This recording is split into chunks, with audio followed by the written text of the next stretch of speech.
Hello, everyone, and welcome to this Conversations on Groong episode. This past weekend, the world bid farewell to Pope Francis.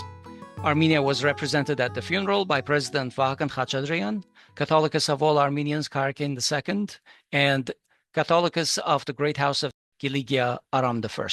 We extend our condolences to Catholics everywhere, including the Armenian Catholic community. Yet, even as the Church mourns, troubling questions are surfacing. The Vatican's growing ties with Azerbaijan's regime threaten its moral standing and risk betraying the memory of the Armenian Genocide that Pope Francis once honored. Joining us to unpack these developments is Ambassador Alberto M. Fernandez, former senior U.S. diplomat and vice president of Memory.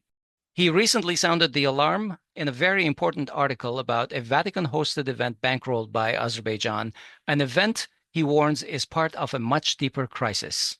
But before we bring in the ambassador, just a quick reminder. If you like what we do, please help us keep the lights on.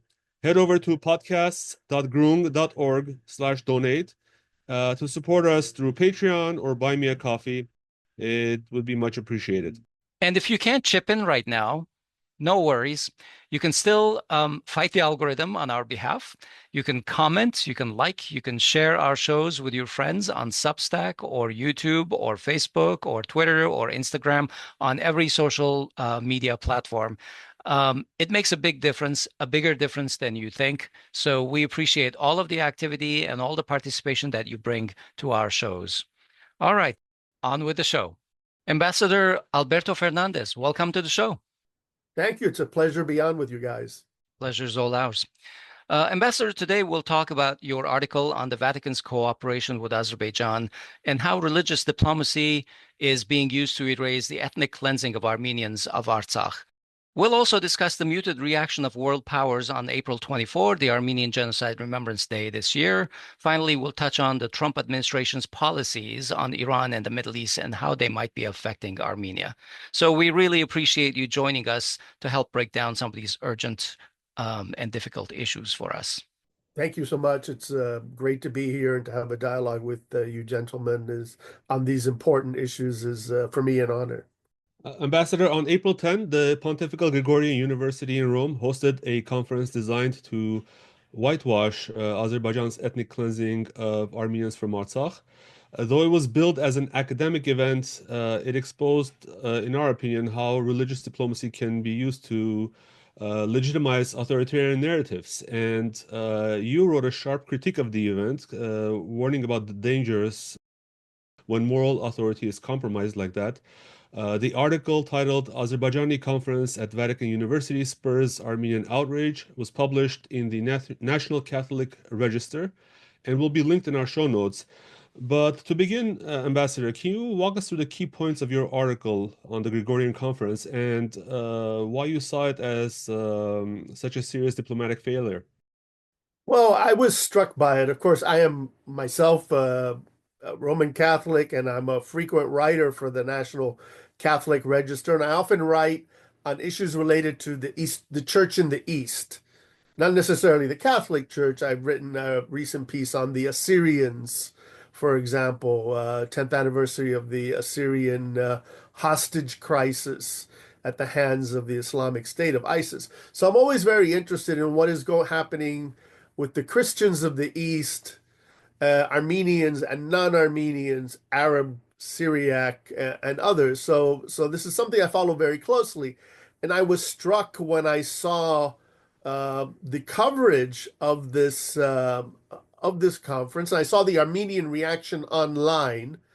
And, you always want to check, people get angry online, and sometimes they have a reason to be angry. Sometimes they don't. And I looked into it, and the more I looked into it, the more I was disturbed as well, because for me, it was a particular trope that the Azerbaijan regime uses.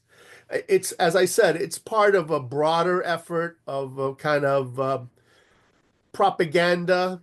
Sometimes people call it caviar diplomacy because there's money involved as well. It's not just propaganda, it's buying people, it's buying public opinion. And so for me, it was a perfect example of this type of Azeri propaganda, a country which is 99% Muslim. It's fine that they're a majority Muslim country, trying to present a false image as a kind of Christian-friendly country.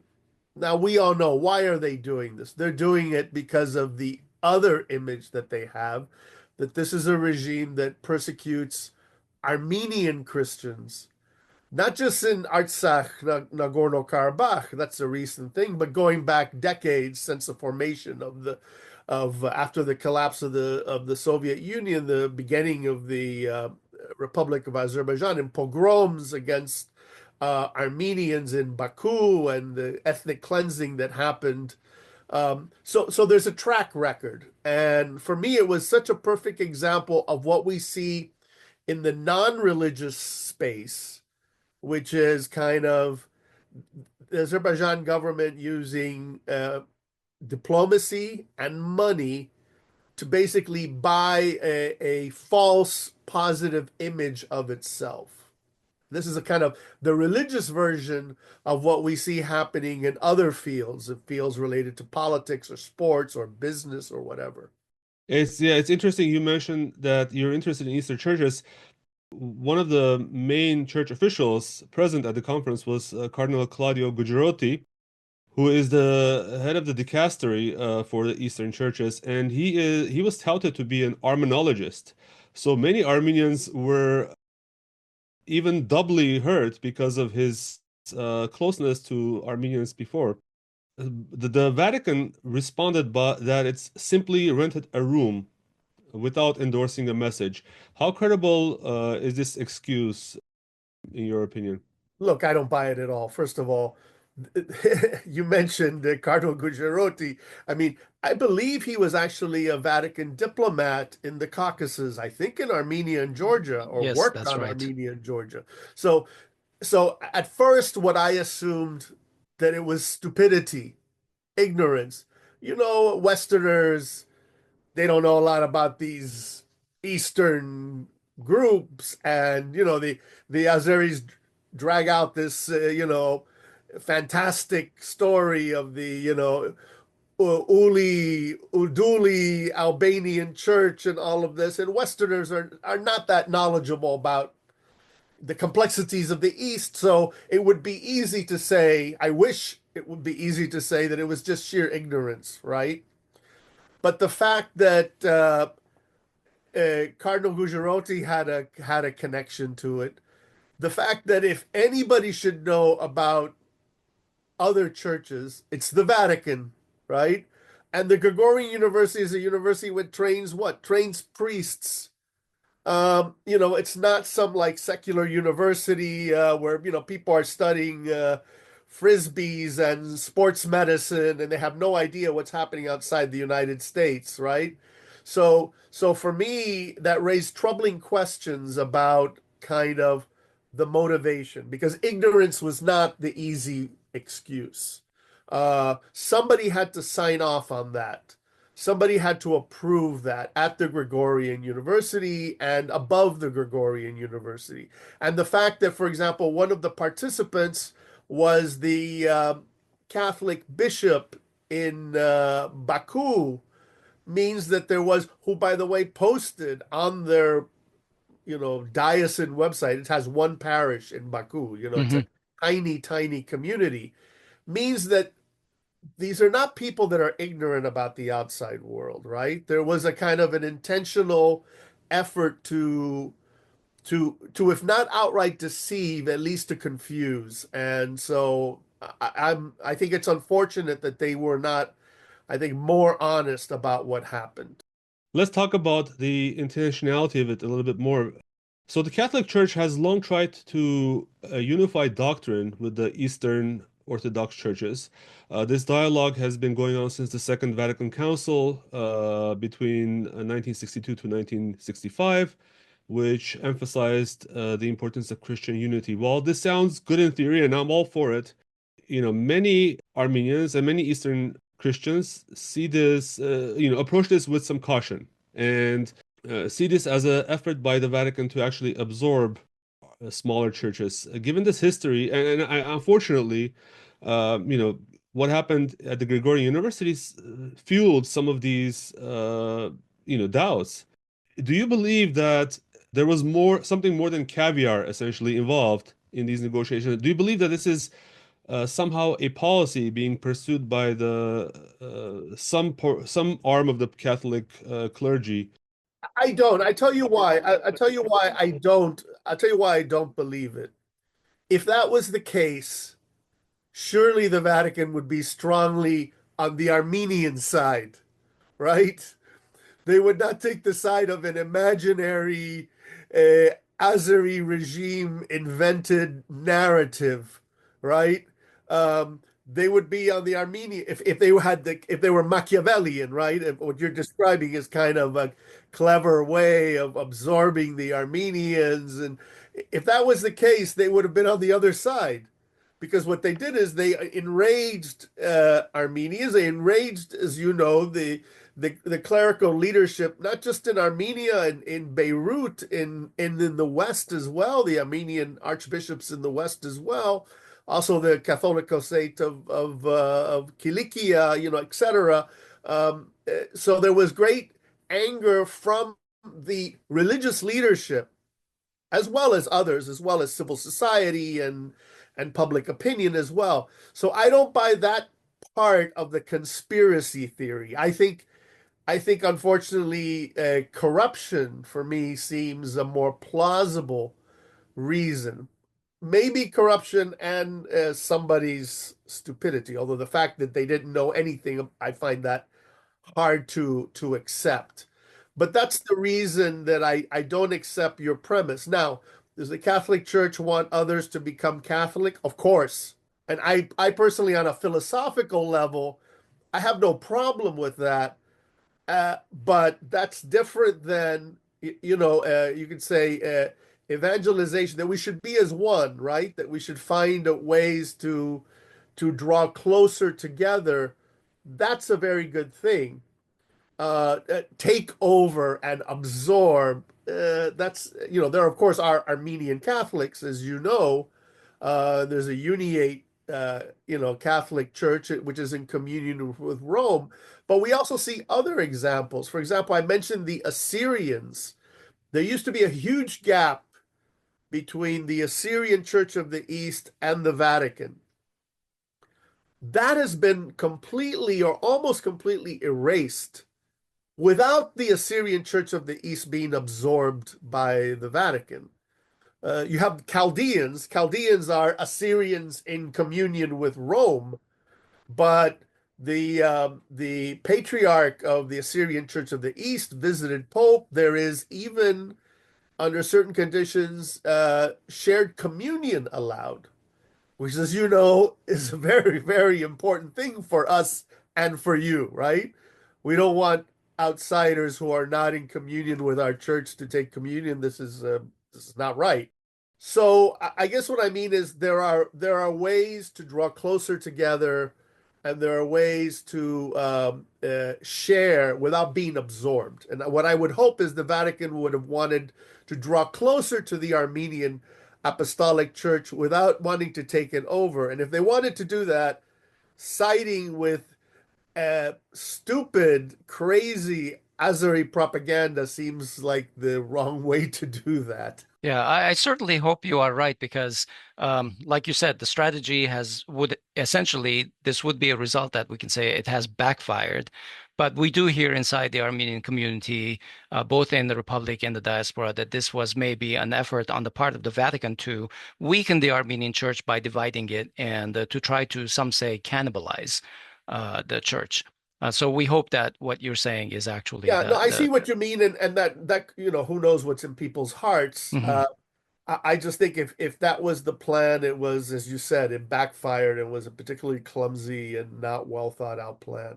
Given the intention of the Catholic Church and the popes, various popes since 1962, to sort of to unify with Eastern Christians, what long-term damage do you think that this conference and these policies could bring to those efforts? Well, I'm hopeful. And also Vatican standing among persecuted Christian minorities, in the Middle East. I'm hopeful that it won't do long-term damage, but we will see. There is an excuse. It's not a great excuse, but it's an excuse. This has obviously happened during Pope Francis's illness when he was in hospital. So the one person who is innocent of this is probably Pope Francis himself. Now, that doesn't mean that it wasn't approved at a very high level. It could very well have been. You mentioned the dicastery of the Eastern churches, but it was a conference. I think it was a particularly dishonest, wicked conference. But at the end of the day, it was a conference. It can be overcome by acts, by actions, by the church in the near future, under a new pope, under the new leadership that we hope to see, next week. It can be overcome. And in fact, many people will, regardless of this conference, many people will be asking, what is the position of the Vatican towards the Eastern churches, right? Right. If we have any cardinals listening to us right now, one thing you could do, and I mean this in all seriousness, one thing you could do to partially atone for this offense is maybe meet with the members of the families of the Armenian hostages and prisoners in Baku and issue a public statement about that. I think that would go a little bit in the way to atone for that. Sorry for my moral, No. Look, grandstanding. I think I've spoken about that, about the Armenian hostages held by Azerbaijan. And we should be, as Christians, we should be concerned about innocent people unjustly detained and imprisoned. We're called to free the prisoners, set the prisoners free. That's a kind of a part of the gospel. And so that's something that should be done anyway, right? That's a humanistic, a humanitarian position that should be done anyway, regardless of conference, no conference. This is something that should be done, right? Anybody who cares about human rights, whether they're Christian or not, should be concerned about these people, civilians unjustly detained, terrorized, brutalized. We know how vicious the Azerbaijan prisons are, even against, you know, Their own Azeri, opposition. That's non-Armenian, right. right? So this is even worse. I mean, this is a regime which has a horrible human rights record against its own people, against its own Azeri people. So much worse, of course, against Armenians. But that's something that people should speak loud and clear. And by the way, not just the Vatican. I mean, we saw it's easy to pick on the Vatican, and I'm happy to do so, even though I want to be a faithful Catholic. But we saw just last week the despicable comments of the EU president, Ursula von der Leyen, talking about praising Azerbaijan and all of this, which was also ridiculous, of course. And the same with their top diplomat, Kaya Kallas. Exactly. Yeah. Exactly. Crazy talk. Yeah. They talk about the authoritarian regime in Moscow and not the authoritarian regime in Baku. Come on. Ambassador, as you mentioned, in his final 2-3 months, Pope Francis was ill and mostly in the hospital. So we do not know if he had approved or pre-approved the Azeri conference at the Pontifical Gregorian University. Now, also, as you mentioned, the conclave of cardinals is set to begin on May 7 to elect a new pope. The two cardinals that stand out in my mind in this Azerbaijan affair were both mentioned in your article. First of all, how should the next pope address outstanding issues with Armenians? Well, I think that there's a kind of the general and the specific. In the general, I think there is a challenge for popes, for any pope, to understand more deeply and show greater solidarity with the Eastern churches in general, right? I work very closely with, as I said, I'm a contributor to the National Catholic Register, which is part of EWTN television, Catholic television, which I often go on and talk about things. And we had a clip yesterday from Cardinal Louis Sacco, at the Vatican. You know, he's the patriarch of the Chaldean Catholics. And they asked him about this very question you're asking about the Vatican's view and the new Pope's view of the Eastern churches. Mind you, this is a Catholic they were interviewing. And he said the Eastern churches are marginalized Yes. in the Yeah. eyes of the West. And he meant they're marginalized in the eyes of the West in general, and even marginalized in the eyes of the Catholic Church, of which Cardinal Sacco is a part of, right? So if he, who is a faithful Catholic, a cardinal, member of the College of Cardinals, if he thinks that Eastern Christians are marginalized, which they are, how much more would a non-Catholic, right, like Armenian Orthodox or others, Syrian Orthodox, think as well that they're marginalized, right? There's a lot of ignorance in the West. By the way, this is nothing new. There's a lot of ignorance in the West about the Eastern Church in general.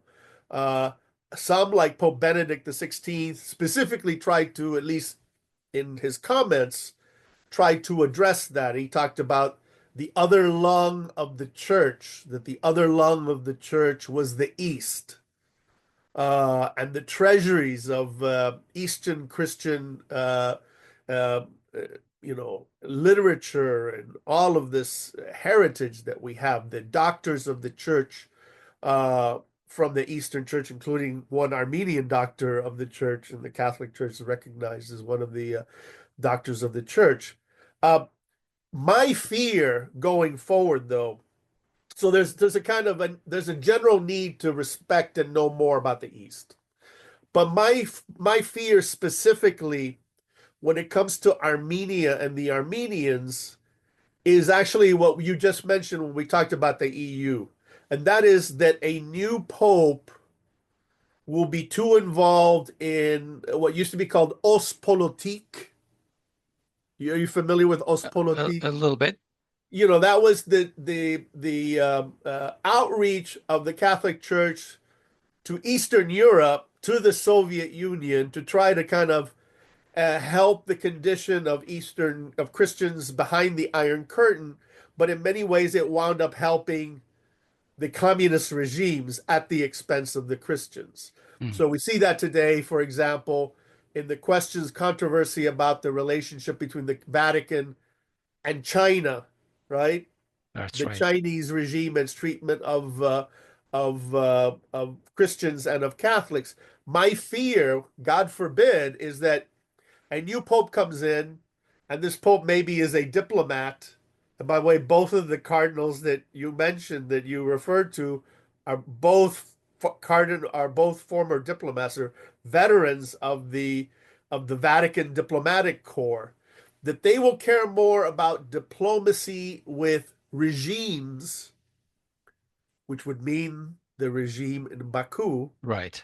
and less about solidarity with Christians in the East. You know, you could say you should be able to do both, right? Talk to regimes, work and help the Christians of the East.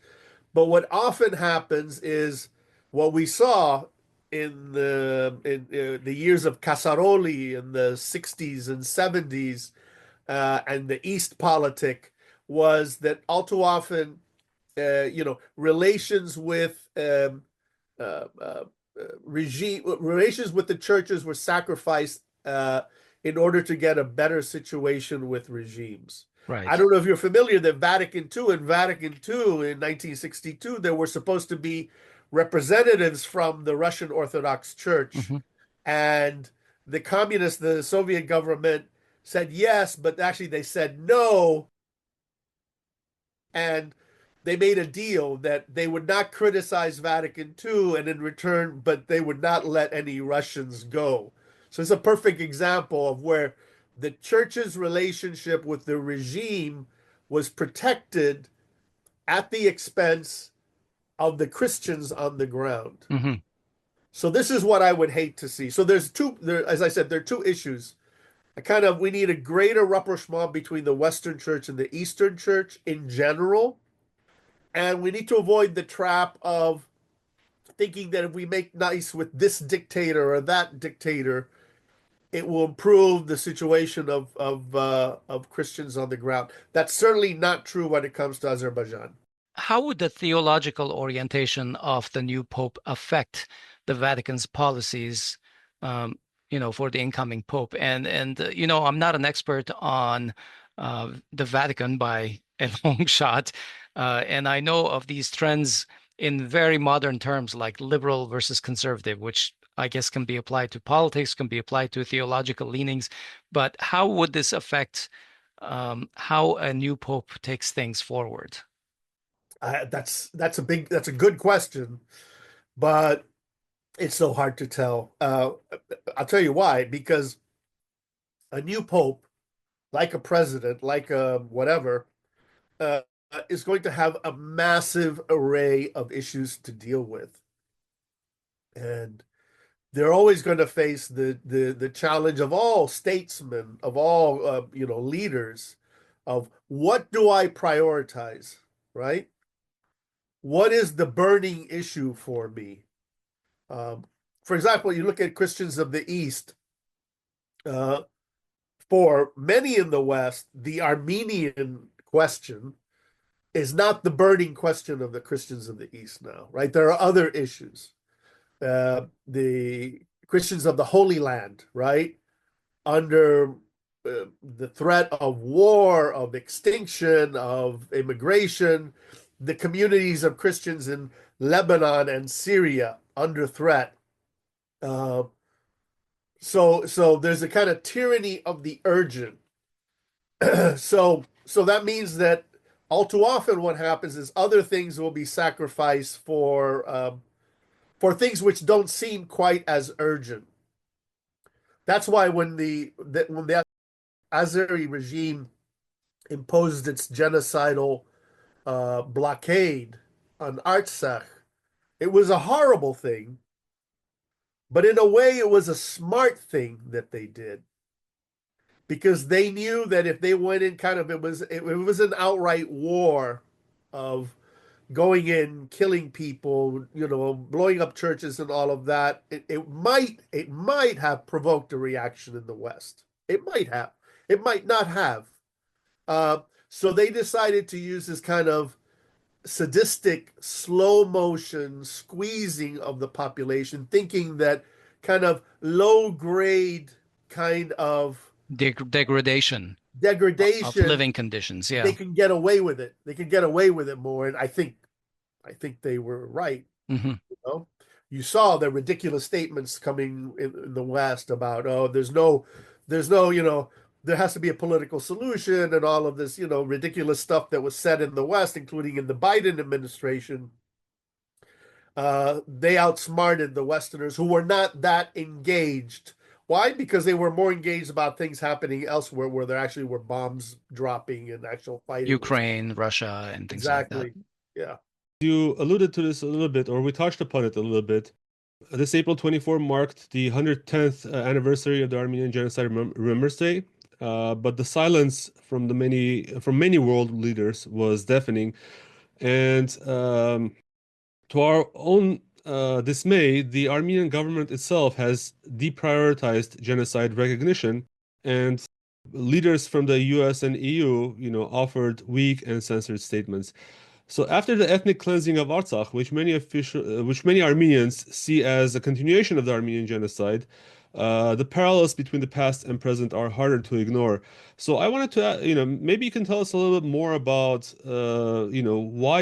about the causes for why this year's responses were more muted than before, Yeah. and also maybe address the decision of the Armenian leader, Pashinyan, in trying to sort of lower the priority of genocide recognition, and whether that's beneficial or actually detrimental to the cause of Armenians and persecuted Christians everywhere.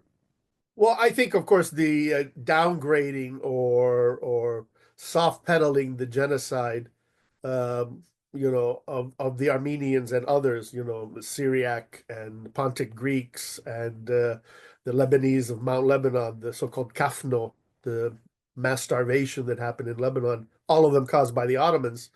Um, I think soft pedaling that is a mistake, a big mistake. But I understand why they're doing it. I reject why they're doing it, but I get the logic. What is the logic? Both Turkey and its ally Azerbaijan have raised this issue as one of their red flag issues. Now, you would think that this is something that happened 110 years ago, right? Why can't, why are they so upset about it, right? That's a larger question. But it is an issue of Turkish and Azeri statecraft to this day. And then what's happened is that other factors have, I think, wrongly raised the profile of both Turkey and Azerbaijan in regards to the West. We talked earlier about the EU and this bizarre love affair that the EU has with Azerbaijan, which is, I think, disgusting. But we know why. It's alternate energy source, even though a lot of the energy that Azerbaijan is shipping to Europe is Russian with a That's different right. label put on it. But that's useful for the EU leadership, right? And both the Europeans and the Americans see Turkey as important. And Turkey is important. And relations with Turkey are important. But I don't know why we cannot say to the Turks and to the Azeris. Azeris, I feel, are benefit from an exaggerated importance, right? They're given more importance in the West than they deserve, as if they're doing us a favor. Um, so there's a lot of BS when it comes to Azerbaijan. Turkey, however, is an important country for a variety of reasons, for geography, for military reasons, and other reasons. But I do not see why the West has to abase itself, embarrass itself by betraying its own views um, um, when it comes to Turkey. To say to the Turks, look, Turkey, we want good relations with you. There are many things that we can work with you on. This is our view on this historic event. Take it or leave it. We don't care. This is our position. A genocide happened. That's a fact. We will commemorate it because we want to. Too bad if you don't like it, right? That's what it takes. I think there's a little bit of a problem there, and that is, what the Turks would understand more. I mean, the Turks are, I think, very cynical in trying to do this, but if people were to say, I am a Christian, and for me, the genocide of millions of Christians, of my fellow Christian brethren in the East, is an open wound to me to this day. But the problem is, of course, the West doesn't see itself as Christian, doesn't like to talk in those terms. So it closed the language of the genocide in the language of kind of human rights and all of this stuff, which seems to be very fungible, right? It's very, last year we called it genocide. This year we'll call it something else. Next year, who knows, you know? Ambassador Fernandez, how about addressing this from the perspective of Armenian leadership? For many years, Armenia's strategy has been that actually genocide recognition as part of a state policy is a security guarantee, or it strengthens Armenian security rather than weaken it. The Yes. current administration in Armenia thinks that it is, essentially, if we continue this, then our security will be compromised by Azeris and Turks. What do you think about the diplomatic strategy of the current Look, leadership of you Armenia? know, Yeah. you know better than me. I don't understand the Pashinyan government when it comes to this issue. It doesn't make any sense to me. It reminds me of that famous line from, I think it was Churchill, about appeasement is a man who feeds the tiger hoping that he will be eaten last. right? Yeah. And that's what I feel that the Pashinyan government is doing, is it wants to appease Azerbaijan, hoping that it'll be eaten tomorrow rather than today. Okay, maybe, but they will never be satisfied, you know, because anti-Armenian hatred, genocidal anti-Armenian hatred is woven into the fabric of especially the Azerbaijan ruling regime, but also in Turkey to a great extent. I would say Azerbaijan is worse than Turkey in terms of the centrality of that rhetoric. You look at Turkey and there's a lot of anti-Semitic rhetoric, there's Yeah. anti-Christian, there's anti-Western, and anti-Armenian, right? Uh, but with Azerbaijan, it's that. So I don't understand the best case scenario I can put on what the government of Armenia is trying to do. That maybe it's trying to buy time by soft pedaling this. I don't think that's a good idea, and I doubt that they'll buy time by doing this. I think it's better to be truthful and faithful to your principles. I could not agree with you more. And I just want to bring up how Pashinyan so-called lowered the bar on Artsakh's aspirations for self-determination. And it was a year later that they were ethnically cleansed, and now he is lowering the bar essentially on Armenian identity and foreign policies. Ambassador Donald Trump is back in the White House, reshaping U.S. foreign policy towards kind of a more transactional model, it seems to us. Armenia finds itself isolated, its traditional alliances weakened, and new dangers are rising, especially if tensions with Iran start escalating. You bring both diplomatic experience and deep ties across Washington with your experience. Based on your impressions on the new Trump administration, how do you think Washington is planning to handle places like Armenia and Azerbaijan, especially in relations with this whole Turkey and Israel and Iran dynamic that's going on in the East? Yeah, well, certainly a very fluid situation in the East. Mm. We don't know whether there's going to be some kind of deal with Iran or whether there's going to be a war with Iran. And that's possible at any time. Um, it's actually funny. You talked about the transactional nature of the Trump administration foreign policy. There's no doubt that that's there. But I looked it up because I remembered, and I looked up the date, and it was October 23rd, 2024. Candidate Trump tweeted about how the Biden administration and Kamala Harris abandoned the ethnically cleansed Armenians of Artsakh. And he talked about protecting the Eastern Christians. He talked about getting peace between Armenia and Azerbaijan. So so the president practices transactional politics. All presidents practice to We some definitely extent. saw his posting on Truth Social, and he also called up Catholicus Aram in Beirut. Yes, yes. So all presidents practice a certain level of transactional politics, and I think that's going to be true. As I said, he also has a good relationship with Erdogan, and recognizes that Turkey is an important country, which it is an important country.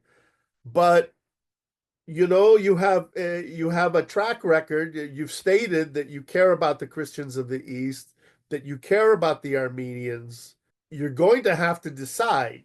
Not today. There's nothing happening right this second that he needs to do, but you need to incorporate. If this is an administration that cares about the Christians of the East, including the Armenians, it is going to have to do certain things, Mhm.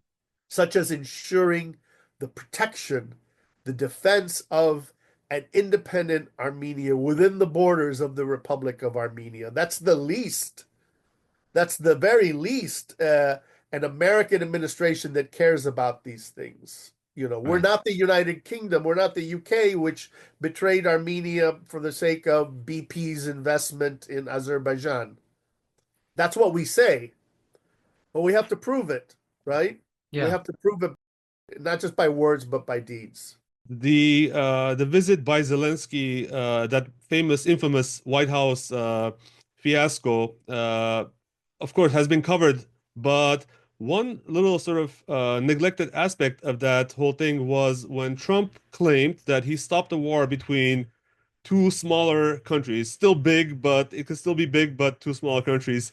I don't know if you caught that, but and we're speculating here, but we want to see if you have any additional insight on this, whether he might be referring to Armenia and Azerbaijan in that discussion. And I wondered about that same thing, uh, and I wondered about that. Maybe I'm giving him too much credit, but maybe I'm not. That when the U.S. didn't use the word genocide, you know, last week, Hmm. and I wondered. I said, well, that was unfortunate. I wish they would have used the word genocide. And I thought back to that question. I thought maybe behind the scenes, Trump, which, as I said, has a relationship with Erdogan, you know, did he call him up? Or did he say something like, look, I don't care about what happened 100 years ago. That means nothing to me. I have a red line. My red line is stop this talk about the Zangezur corridor and taking this thing over and taking over, and Yerevan is a Turkish city. You just stop all of that, right? You're not going to do that. I'm not going to allow you to do that. That's what I hope. That's what I hope he did. We don't I know have that no this happened. evidence. I have no evidence that that is the case. Yeah, But yeah. Ambassador, what do you think that the Trump administration might try to do as far as a deal goes with Iran? Because, we as Armenians are pretty concerned about the effects that Trump's policies of very strong support and appeasement of Israel regarding war on Iran, war rhetoric on Iran, and supporting Azerbaijan as a potential ally in a possible confrontation with Iran would have on Armenia. yeah, well, it's such a fluid situation. Hmm.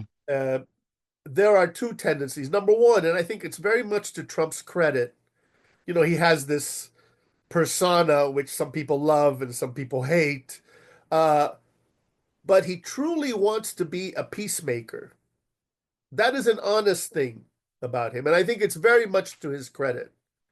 Um, Now, it takes two to tango. And so he has to maneuver this situation. It's been long-standing U.S. policy, not just under Trump, that Iran is not to get a bomb. I mean, Biden thought that, Obama, every president has said that. That's a American red line. So Trump faces the challenge that all of these guys have faced, which is what do? You negotiate. He's negotiating with Iran. But if Iran is dishonest, if Iran is not compliant, at what point do you take action? Other presidents have been able to kick the can one way or another down the road. So he faces this tremendous challenge. I mean, I don't envy him this situation. He has the instincts of a peacemaker, and he's always had them. In the first time, you remember when he criticized the U.S. invasion of Iraq, he was the only Republican on that stage. There were like 15 of them, and he's the only one who raised his hand and said, "This was bad. Was bad getting into that war. That was a disaster." Right? So the man has, he's of course the most controversial man on the planet, but he has some positive aspects, and that's certainly a positive aspect that he wants to be a peacemaker. Yeah. He certainly has But there's, aspirations for a Nobel Peace Prize. yeah, but then the Europeans have said, actually, they said, no matter what you do, you're not going to get it. We control the Nobel Peace Prize. So, but the challenge he faces literally is the same one all presidents have faced for decades, which is I remember when I was in the State Department, I remember, and I was not the first one to do it, being asked to write a letter to the Supreme Leader for the White House. And somebody said, Fernandez, you write the first draft. And I wrote a first draft. I think this was under Bush. And other people wrote a first draft. I was not the only one. I was one of a half dozen people. And eventually it was a nice letter, it was changed, right? There was, by the time the letter went out, there was probably very little of what I wrote in it, like 2 words maybe. But it was a letter, a Bush trying to reach out to Khamenei. What happened? Nothing. Um, Obama wanted to reach out. What happened? Nothing. Trump wanted to reach out. Biden wanted to reach out.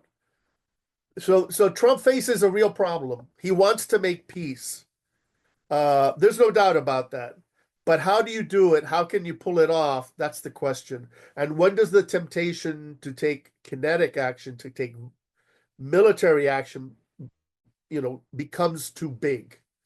When you can no longer ignore the situation and kick it down the road. We don't know. Ambassador, since you mentioned the State Department, reading your biography, I believe you were in the Department of the Near East Affairs at the State Department.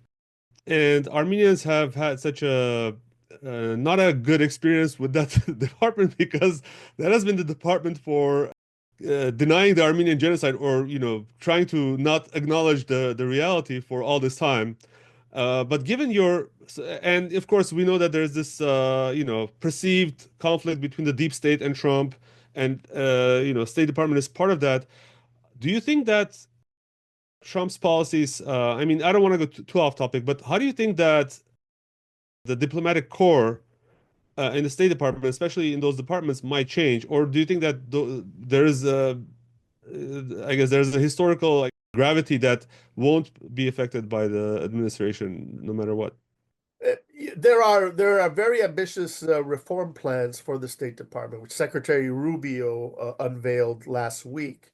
And they're the most ambitious reform plans that we've seen in many decades. They're actually pretty good, I think. From somebody who worked in the State Department for many years, I agree with it.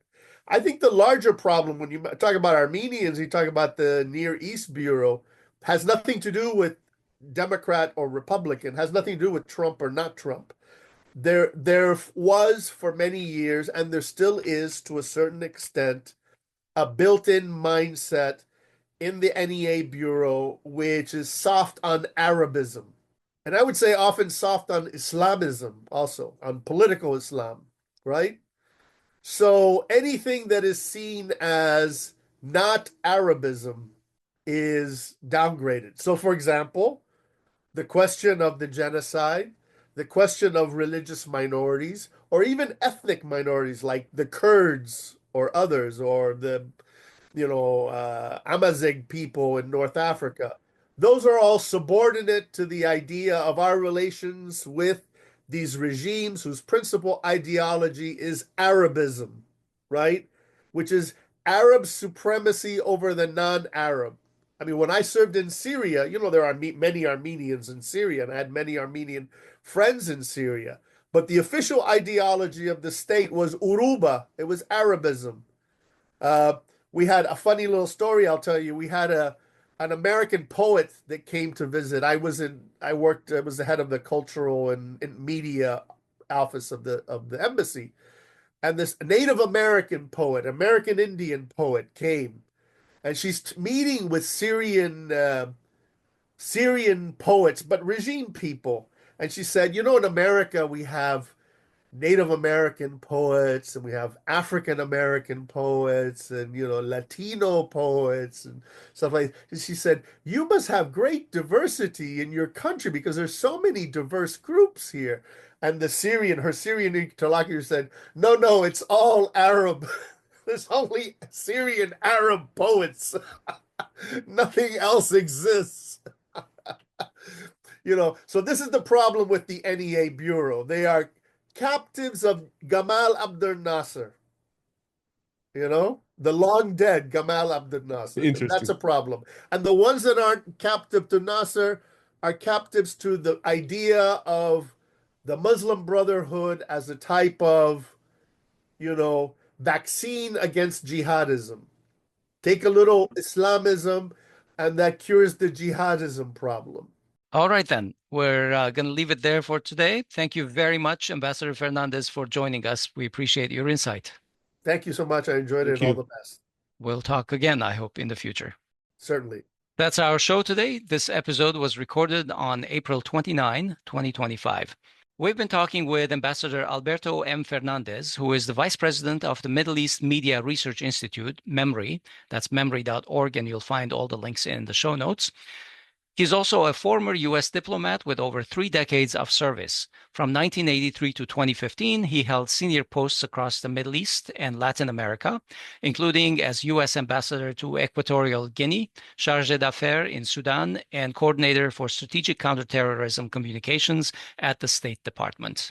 I'd like to take one more opportunity to thank all of our supporters. And if you want to support us financially, you can go to podcasts.groong.org/donate, and there are multiple options on how you can support us. It helps keep the light on. It helps us increase our reach. It's much appreciated by both Asbed and I, and we don't take any penny out of that. It goes straight to the production efforts. And if you can't, well, there are certainly other ways to do that. We've always talked about it, how you can comment, and you can like, and you can share our shows on YouTube, on Substack. You can retweet our tweets on Twitter/X, on Facebook, even on Instagram and Threads. We are on these platforms. So all of the activity that you generate, all of the comments that you make, we read them, we participate in them, and that helps us with our visibility on the platform. So let's not underestimate how much help you can bring to the table. Thank you very much. I'm Asbed Bedrosian in Los Angeles. And I'm Hovik Manucharyan, also in Los Angeles, temporarily, desperately missing Yerevan. So please find us on our social media platforms and follow us everywhere. We'll be back soon talking to you with interesting topics. Bye-bye. Bye-bye.